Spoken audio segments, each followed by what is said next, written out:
الفاتحة.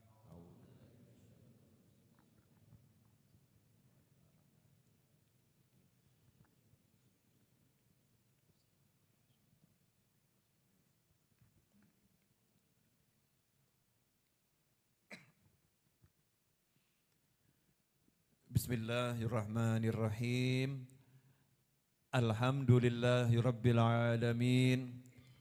Allahumma salli wa sallim ala Sayyidina Muhammadin miftahi babi rahmatillah adada ma fi ilmillah salatan wa salaman daimaini bidawami mulkillah wa ala alihi wa sahbihi.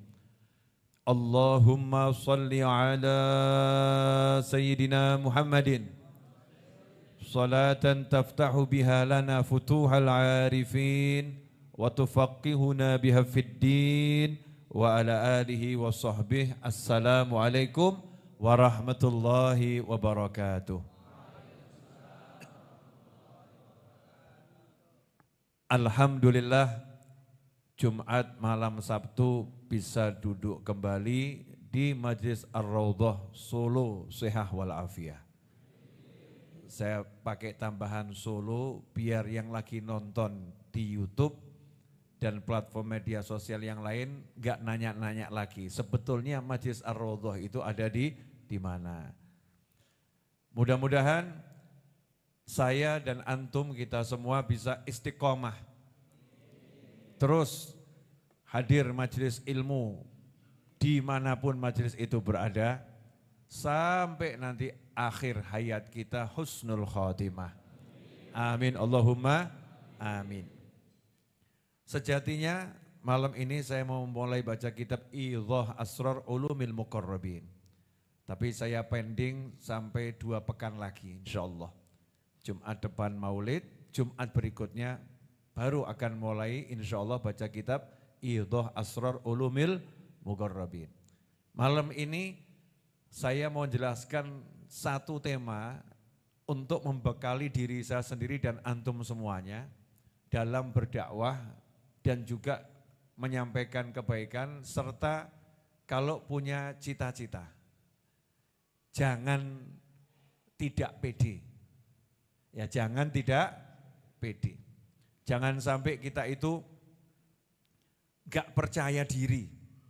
Ya, jangan sampai kita itu minder, ya, jangan sampai minder. Jangan sampai semangatnya melemah. Ya, jangan sampai semangatnya melemah. Harus terus bersemangat. Terus kalau orang bilang gasnya stabil dan tubuhnya itu tampak bertenaga. Ya, tampak bertenaga karena ruhnya, ya ruh yang memang selalu dalam kondisi prima untuk memperjuangkan cita-cita. Nah, caranya bagaimana? Insya Allah kita bahas dalam waktu kurang lebih 45 sampai 50 mungkin lebih menit. Wallahu a'lam. Mudah-mudahan barokah. Pertanyaan pertama cukup dijawab dalam hati masing-masing. Nanti saya akan mewakili hati antum menjawabnya. Pertanyaan pertama. Apa yang paling sering menghambat langkah kita? Ketika kita mau melakukan sesuatu, ketika kita mau berbuat sesuatu, ketika kita itu mau punya harapan, berharap, cita-cita, kemudian punya keinginan, yang paling menghambat itu apa? Contoh, mau menyeberang kali, pengen berada di seberang kali. Ini ada satu sungai, di seberang itu ada sesuatu, entah itu pohon yang buahnya nikmat, atau di seberang sana ada calon suami atau calon istri lengkap dengan penghulu yang siap menikahkan. Itu kan semua ada di seberang sungai itu harapannya. Hanya saja kebetulan sungainya enggak ada jembatannya. Kemudian arusnya deras. dan tidak ada kapal yang menyeberangkannya. Pertanyaan saya, semangatnya meningkat atau menurun? Meningkat atau menurun? Menurun ya, berhenti sejenak. Ya, berhenti sejenak. Lah apa yang membuatnya berhenti ini? Kenyataan di depan mata. Jadi kenyataan yang dilihat oleh mata, yang didengar oleh telinga, kenyataan saat ini itulah yang justru seringkali menghambat langkah kita untuk mencapai sesuatu yang ada di depan sana. Betul? Betul? Contoh, coba di sini yang masih jomblo angkat tangan. Ini angkat tangannya kok enggak jelas, angkat tangan enggak apa-apa walaupun udah punya jodoh ya angkat tangan. Abdurrahman angkat tangan nih. Wah, Masya Allah. Ternyata banyak ini jombloan ini ya. Jomblowati di belakang sana angkat tangan. Masya Allah. Gegap gempita, jumlahnya lebih banyak ternyata. Masya Allah. Nah, pertanyaan. Kira-kira nih jombloan dan jomblowati udah pengen nikah belum? Yang di sini jangan malu-malu. Sudah pengen nikah belum? Kok jawabnya enggak keras mana? Udah pengen nikah belum? Yang jawab yang ada di layar monitor rumah masing-masing, sudah. Masya Allah. Sudah ya? Pertanyaan berikutnya, kenapa kok enggak nikah-nikah? Jawabannya ya tadi itu, kenyataan di depan mata. Duit belum cukup, ya mungkin ada 1.000 rupiah. Ada 5.000, ada 10.000, ada 100.000, ada 1 juta. Selalu ada kalimat uang belum cukup. Betul ya? Uang belum cukup. Ada lagi yang ngomong jodohnya belum ada. Itu buat malaikat geleng-geleng. Lalu udah jelas nih jombloan segini banyak kok kata jomblowati di belakang jodohnya belum ada. Udah jelas di sini jombloan banyak di belakang jomblowati banyak. Kok masih mengatakan jomblowati jodohnya belum ada, kata jombloan begitu. Jadi sebetulnya jodohnya sudah ada belum? Sudah, cuman enggak mau ngambil. Kan begitu ya, enggak mau ngambil. Kenyataan di depan mata itu seringkali menghambat. Apalagi kena penyakit namanya enggak pede kalau dia ganteng. Apa saya layak untuknya? Ya Allah, ini model-model gak cetok. Apa saya layak untuknya? Ini gak punya rasa percaya diri, yang diciptakan sama Allah Ta'ala tuh ya pasti kita layak untuk yang lain ya. Layak, yang penting pede, percaya di diri. Kenyataan depan mata inilah yang seringkali menghambat langkah kita. Sekitar kita nih kelihatan gini. Boleh kasih contoh lagi? Ya tadi kalau contohnya nikah kan cepat mikirnya. Ya.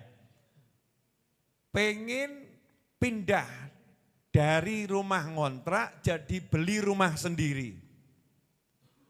Dari ngontrak menjadi beli rumah sendiri. Yang seringkali terjadi beli atau wacana? Beli atau wacana? Wacana. Bedanya wacana sama mimpi itu apa? Beda bahasa. Yang satu bahasanya agak keren, wacana gitu ya. Yang satu mimpi kali gitu ya. Lebih gaul ya. Yang satu gaul, yang satu bahasa ya sedikit terpelajar, elit gitu ya. Wacana. Hanya sekedar wacana. Kenapa kamu bilang beli rumah wacana? Jawabannya lagi, lawang gaji saya 1 bulan buat makan aja enggak cukup kok. Masa mau beli rumah, bayar kontrak aja enggak genep, seringkali bolong, seringkali telat. Masa saya mau beli rumah. Kenyataan depan mata lagi-lagi menghambat manusia untuk berani bercita-cita, berani berkeinginan, bahkan berani mengejar keinginannya. Betul tak betul? Betul. Maka jadi orang buta dan tuli itu lebih bagus daripada yang melek model begini. Paham enggak? Makanya orang sepuranipun kang kathah. Wong edan. Orang gila itu ya. Karena orang gila itu tidak bisa menilai kenyataan di depan mata, maka fokusnya pada keinginan saja. Betul? Karena akalnya udah dicabut, hilang akal, akalnya dicabut. Dia enggak melihat kenyataan di depan mata, yang kelihatan apa? Hanya keinginannya, benar? Makanya orang gila kalau mau nyebrang enggak melihat kenyataannya ada bis lewat, enggak pernah. Bis lewat, itu belum gila itu. Jadi kalau masih bisa melihat bis lewat, motor lewat, ya kendaraan lewat, itu berarti masih setengah gila, belum gila beneran. Yang gila beneran itu akalnya dicabut. Ya seperti apa? Misalnya kucing. Kucing kan nggak punya akal. Nggak berakal dalam arti seperti manusia. Makanya orang yang akalnya dicabut mau nyebrang, dia nggak nanya jalannya sepi atau rame. Enggak, yang penting saya mau nyebrang. Nah, rata-rata orang gila itu ketabrak atau selamat? Menurut data statistik yang kita temukan dalam kehidupan sehari-hari, orang gila itu selamat atau enggak selamat? Lah yang ketabrak siapa? Yang masih pakai akal. Masih mikir, ada bis, maju, mundur, maju, mundur, maju, mundur. Ternyata salah perhitungan, mestinya mundur dia nekat, maju, nanggung, akhirnya ketabrak. Enggak sampai, ya enggak sampai. Ada lagi yang begegek gitu ya, berdiri. Enggak nyebrang. Kenapa? Dalannya rame. Bis gak mandek-mandek, motor, mobil, rame. Aku takut, akhirnya enggak maju-maju. Kenapa enggak maju? Takut ketabrak. Melihat kenyataan di depan mata. Nah inilah yang menghambat kita. Yang menghambat kita untuk berani bercita-cita, berani berkeinginan, berani menggapai tujuan dan harapan. Maka pelajaran pada malam hari ini adalah jangan sampai kenyataan yang di depan mata membuat kamu melupakan kalau kamu punya Tuhan yang Maha Kuasa. Nih, catat, terus dibuat, kasih tulisan, gambar macam-macam, update status. Wah. Ya update status, kata-kata bijak. Baik, jenengmu wae ngono lho ya gak apa-apa. Namamu. Nanti dapat di mana? Wah, pokoknya ada rahasia. Apa tadi kalimatnya? Coba saya enggak hafal loh. Jangan sampai kenyataan di depan mata membuatmu lupa kalau kamu punya Tuhan yang Maha Kuasa. Betul? Jadi yang Maha Kuasa siapa? Allah. Yang Maha Bisa siapa? Allah. Yang Maha Mampu siapa? Allah. Kalau udah yang Maha Mampu Allah, yang Maha Bisa Allah, yang Maha Kuasa Allah, terus kita pengen sesuatu, kita tinggal ngapain? Tinggal melakukannya sesuai cara-caranya Allah. Minta kepada Allah, kemudian jalan saja, lakukan. Nanti yang bereskan siapa? Allah. Yang ngurus nanti siapa? Allah. Yang nolong nanti siapa? Allah. Karena kita ngikuti petunjuknya Allah. Selesai masalah, case close, beres. Contoh, ini tadi ada jombloan dan jomblowati yang ngakunya jodoh saya belum ada. Ya silahkan nanti salah satu jombloan yang pengen segera nikah ya praktek. Edan titik gak apa-apa. Nanti jenengan di parkiran setiap lihat mbak-mbak pengajian tanya, Mbak udah nikah belum mau gak sama saya? Nanti mbak-mbak batin, Masya Allah rotok gendeng titik gitu ya. Nah, siapa tahu nanti kamu ketemu sama yang semisal. Wah ini kok Edan ini mirip mbak aku ya. Akhirnya bukan lagi kenalan, besok nikah yuk masuk gitu. Ya langsung nikah, nggak pakai pacaran ABCD, enggak langsung nikah. Nah, itu seringkali kita nggak berani karena kita mengukur diri kita, nggak melihat Tuhan kita. Karena kita ngukur diri kita nggak melihat Allah, makanya kita jadi nggak berani jalan. Tapi kalau kita ngukur diri kita lihat Allah, kenyataan depan mata, aku nggak punya.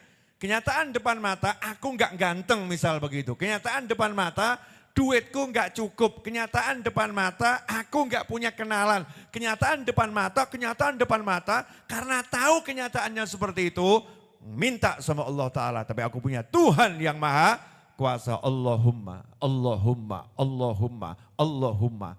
Dikencengi oleh amal.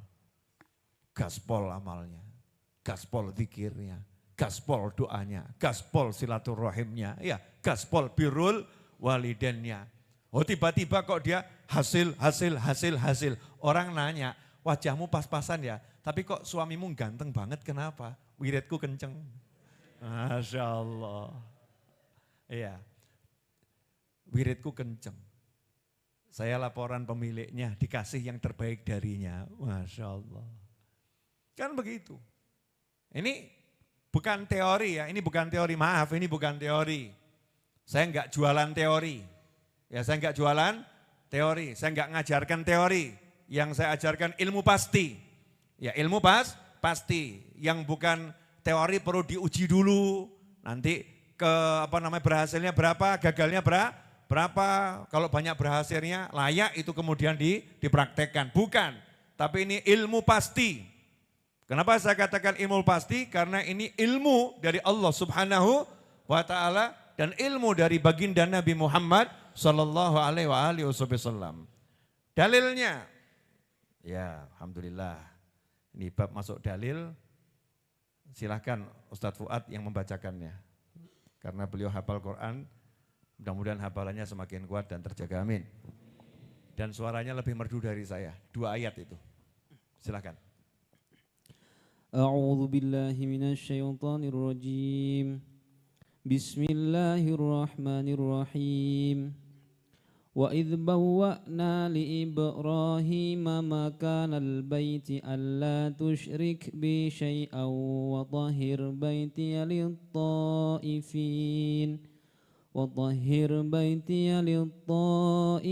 والقائمين والركع السجود وأذن في الناس بالحج يأتوك رجالا وعلى كل ضامر يأتين من كل فج عميق.